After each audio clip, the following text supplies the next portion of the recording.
All right, to kind of shortly go over the for the video 3 code.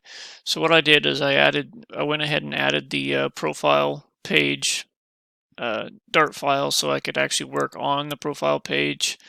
Um, so it's pretty messy actually.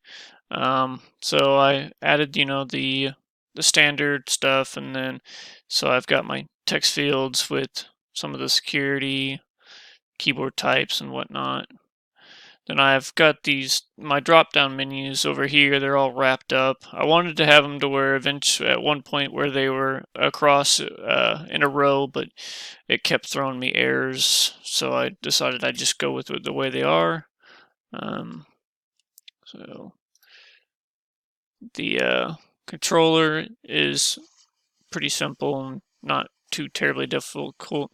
I had to go into the user data and add in the constant list or the maps. So like here, I could use those for my month, date, and years.